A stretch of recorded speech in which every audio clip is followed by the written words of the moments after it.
All right, so I'm back and hard at it. As you can see, I've finished making the edge nice and crisp. I did that by using my jigsaw to get as close as possible to the edge. And when I was within a fraction of an inch of the edge, I found out that the greatest way to solve that problem is this, a sander. The next step is just to go back and forth, make sure that you don't change the angle on that top. But if you go back and forth until you're just barely seeing a line, you'll have it exactly where you want it. Exactly where you want it. Now go crazy. You can break stuff with this, so don't do that. But now that I've completed that, the first time that I hooked everything up, I put the board side along here, and I made all my measurements, calculated everything to get this shape, and so it was a transverse copy that I made the first time. Now I remember me telling you that the saw marks are going to rip at one side or the other, depending on which way the teeth in that blade are going, and so I need two sides that have the outside edges smooth with no tear out. The inside edges can have a little tear out. Who cares really? But you know, that's the tools I have to work with. I'm gonna have to tear out. I can pick that. I can choose what's gonna be bad and good. So I did that. So now you can see that the back end is now on this side of the board, and then of course I can just trace it right out with a pencil. And when I'm finished, I'll do the same thing.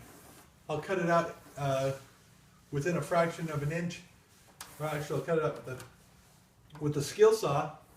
And when I get within a fraction of an inch, I'm going to sand that edge down so that I can have a perfect edge.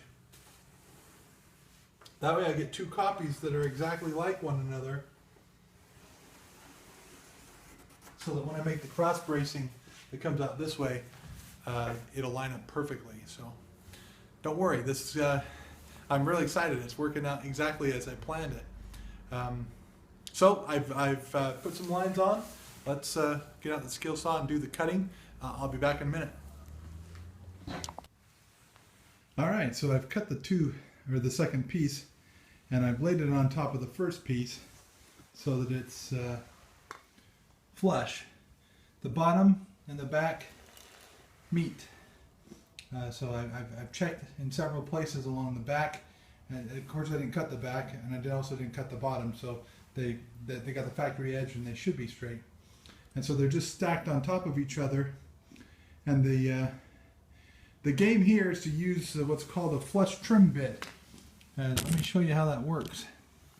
Basically, you've got a router that you've plugged a bit into, and on this router there's a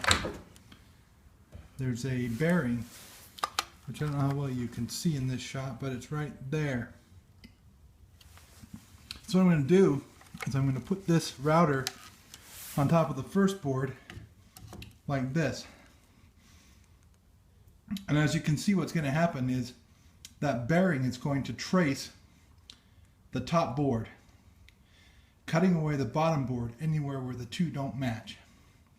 So I didn't do a super good job cutting the second board because it's on the bottom right now, and you know, it doesn't really matter. It's going to get trimmed up and match exactly as the first one. So this is a two-handed operation, so I'm not going to be able to show you that in action, but just know that the step I take next will be to make these two boards that were separate, cut separately, look exactly and be exactly the same. So any mistakes on the first one will transfer over to the second one. But that also means any good things I did will match both sides, side for side. Everything will just match right up. So it should be good. Hang on, folks. Behold the awesome goodness of a flush trim router bit. It did a better job than I would of keeping the two boards exactly the same. You can sort of see a black burn mark.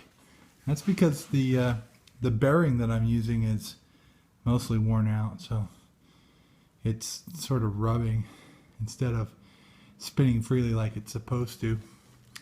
So I'll have to replace that if I do more of these, because that was a pain in the butt.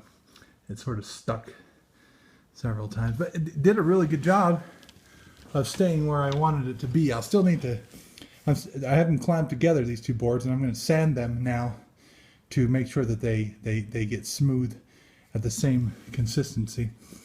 Also, I'm not a good router. I picked the whole unit up for a second to rest because I was sort of bent over and my body and my back started hurting, so I stood up, and in the process I nicked this top bar. So I don't know, I guess I'll get some wood putty. And also occasionally the place where I had them clamped together bowed out a little bit, and so there's this little lip at the bottom that I'll need to trim with like a utility knife or something.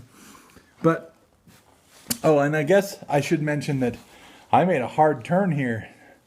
The bottom one wasn't a hard turn, it was sort of a casual turn. But I think that's more like what arcade boxes are like, and so I think the top one's the one that's going to be more in the wrong when all is said and done. Anyway, as it goes along, burn marks, burn marks, burn marks, but consistency as far as staying exactly the same. I mean, I made a copy of it, basically. The top one is a copy of the bottom one. Since the back and the bottom were joined together, oh, there's some more of that lip. That one's thick. I might have to lower the bit just a little and trim it one more time. Anyway, two pieces. They're stuck together. Sweet, huh? I got two pieces. I'm ready to start on the pieces that go between. This is moving along faster than I thought. Look at all those marks on the top side of that top board. That was my first try, and then I just flipped it over rather than erasing them all. So, in case you're wondering, that was what it looked like the first time I tried. I just got rid of it. Anyway, so like I said, I clamped them together so that they would stay together while I routed them. And now I have two exact copies, except for a couple of trim pieces I have to fix. But I'm ready for the middle section to start getting built out. Cool. I'll see you next time.